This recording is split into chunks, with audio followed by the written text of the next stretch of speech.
Hello friends, कैसे हैं आप सब। My name is Deepesh Dewangan and my channel name is Mac Study. आज फिर से अपन वही करने वाले हैं जो पिछली क्लास में किया और उससे भी पिछली वाली क्लास में किया। तो आगे बढ़ते हैं। पिछली दो क्लासें में अपन ने देखा है कि 1 से लेकर के 8 तक क्वेश्चन कंप्लीट हो गए हैं, जिसको मैंने टिक मार दिया है। अब हमको 9, 10, 11 ये सब के क्वेश्चंस करने हैं। तो ये सब के क्वेश्चंस अपन लाइन टू लाइन करते हैं, ठीक है। तो मैं इसको एक नए पेज से नोट कर लेता हूँ 9 क्वेश्चंस को। क्वेश्चन नंबर 9 नोट करते हैं। आज का नया क्वेश्चन है, ठीक है। सबसे पहला क्वेश्चन कह सकते हैं और पिछली दो क्लास में 9th क्वेश्चन के नाम पे जाना जाता है। तो ए एन इसमें दिया हुआ है, A N is equal to n upon N minus 1 का होल पावर है 2, ठीक है। ये दिया है। चलो इसको सॉल्व करते हैं। इसको मैं एक साइड रख देता हूँ। क्वेश्चंस तो मैंने नोट कर लिया है, अब इसको सॉल्व करना है। तो इसको भी सॉल्व करने का तरीका सेम है। जितने भी मैंने क्वेश्चंस कराए हैं वो सभी क्वेश्चन सेम तरीके से ही सॉल्व होने वाले हैं, ठीक है। तो a N is equal to n upon N minus 1 का होल पावर, ठीक। ये अब इसमें अपन सबसे पहले करते क्या थे, लिमिट लगाते थे। लिमिट में क्या था, एन टेंस टू इन्फिनिटी था, इधर ए एन और इधर लिमिट लगेगा N tends to power infinity. और जो क्वेश्चन आपको दिया है N upon N minus 1 to the whole power 2, ठीक। अब इसमें अपन लिमिट डायरेक्टली नहीं रख सकते, अगर डायरेक्टली रखेंगे तो ये गड़बड़ आंसर देने वाला है। तो इस टाइप का क्वेश्चंस में मैंने बताया था कि आपको एन को कॉमन ले लेना है, ठीक है, ऊपर से और नीचे दोनों से ही, ठीक है। तो ये यहाँ से मैं अगर एन कॉमन लूँ तो वही रहेगा, कोई फर्क पड़ने वाला है नहीं इसमें, ठीक है।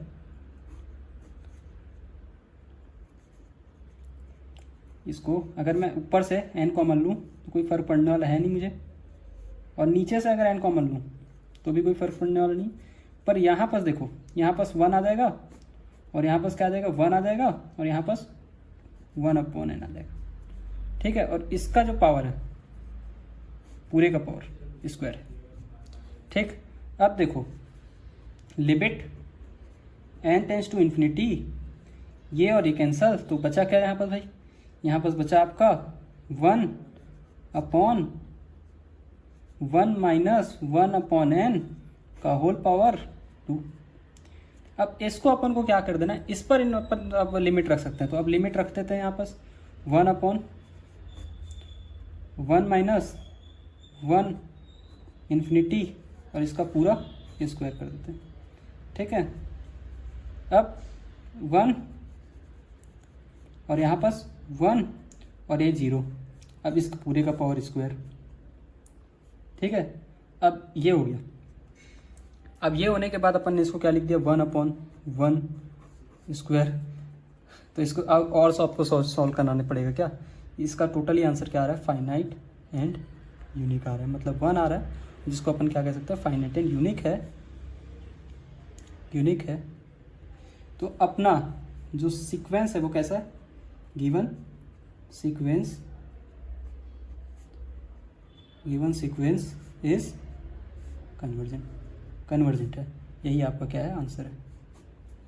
यही आपका आंसर है, ठीक है। अब अपन 10th क्वेश्चन करते हैं, 10वें नंबर के क्वेश्चन को उतारते हैं।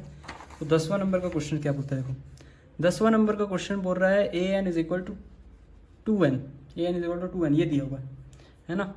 इसको सॉल्व करते हैं, ये और इजी इससे, ये और इजी, ठीक है। नोट करते हैं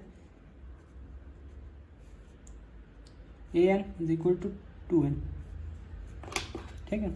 अब आते हैं इधर और इसमें लिखते हैं a N is equal to 2n, ठीक है।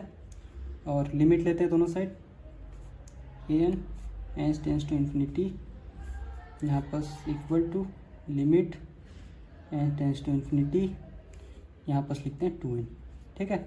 डायरेक्टली अपन रख देते हैं, ठीक है। तो डायरेक्टली रखने पर क्या आ रहा है, इन्फिनिटी आ रहा है। अगर इन्फिनिटी आ रहा है तो मैंने बताया था बेटा डाइवर्जेंट होता है, बताया था मैंने, है ना। ये डाइवर्जेंट हो रहा है, मतलब आपका क्या है, given given sequence is divergent. ठीक, तो ये आ गया आपका आंसर, देख लीजिए, गिवन सीक्वेंस इज डाइवर्जेंट। ये देखो यहाँ तक पूरा बता दिया मैंने, है ना। अब नेक्स्ट क्वेश्चन की तरफ चले तो अपना 11वां क्वेश्चन स्टार्ट होता है यहाँ से। अब 11वां क्वेश्चन बोलता है A N is equal to n square, अच्छा sorry a N is equal to n plus -1 to the power n का होल पावर -1। -1 अगर किसी की पावर में है मतलब वो 1 अपॉन में है, ठीक है, तो वो अपॉन में है। तो इसको एक बार मैं नए पेज से शुरुआत करते हैं इसकी, ठीक है। तो इसको मैं एक बार नोट कर लेता हूँ, ठीक है, नोट करते हैं।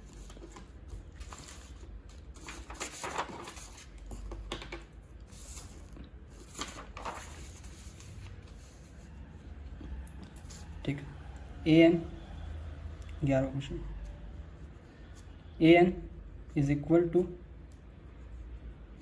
N plus -1 to the power n का पूरा पावर, ठीक है, देख पा रहे होंगे आप। इसको अपन को सॉल्व करना है, तो solution A N is equal to, ठीक है, A N is equal to पूरा लिख देते हैं N plus -1 to the power N की पावर माइनस। इसको अगर चाहे तो अपन थोड़ा सा ऐसा भी लिख सकते हैं, ठीक है, 1 upon N plus -1 to the power N, ये लिख सकते हैं। अब अपन क्या लिख सकते हैं, लिमिट ले सकते हैं, ठीक है। तो मैंने क्या लिया, लिमिट लिया, एन टेंस टू इन्फिनिटी, यहाँ पर भी लिमिट लिया, एन टेंस टू इन्फिनिटी, ठीक है, 1 upon N plus -1 to the power N, ठीक है। और ये क्या हो जाएगा, तो इसमें मैं अगर डायरेक्ट इन्फिनिटी रखता हूँ तो रख सकता हूँ, ठीक है, क्योंकि इसमें कोई दिक्कत नहीं है। अगर मैं चाहूँ तो भी इसमें अगर मैं एन कॉमन निकालूँ तो कहीं से कटने वाला तो है नहीं, तो मैं इसको डायरेक्टली क्या कर देता हूँ, रख सकता हूँ इसमें। तो डायरेक्टली अगर रखूँगा मैं तो इसमें क्या आ जाएगा, देखो infinity plus -1 to the power infinity, ठीक है। अगर रख दिया मैंने तो ये क्या हो गया, 1 टू द पावर इन्फिनिटी होगा, और 1 टू द पावर इन्फिनिटी मतलब 0, और ये कैसा है, फाइनाइट एंड यूनिक। मतलब गिवन सीक्वेंस इज कन्वर्जेंट। आपका सीक्वेंस क्या आ गया, कन्वर्जेंट आ गया। तो इसी के साथ मैं आपका ये जो पार्ट है सीक्वेंस वाला वो कंप्लीट करता हूँ, और मैं अब मिलूँगा सीरीज़ वाला जो टॉपिक है। इस चैप्टर में मैंने बताया था शुरुआत में ही कि 2 टॉपिक्स है, एक है सीक्वेंस, एक है सीरीज़। आपका सीक्वेंस वाला पार्ट कंप्लीट होता है और सीरीज़ वाला पार्ट स्टार्ट मैं नेक्स्ट लेक्चर से करने वाला हूँ। तो ये लेक्चर अभी के लिए इतना ही है, ठीक है। Thank you, okay, bye.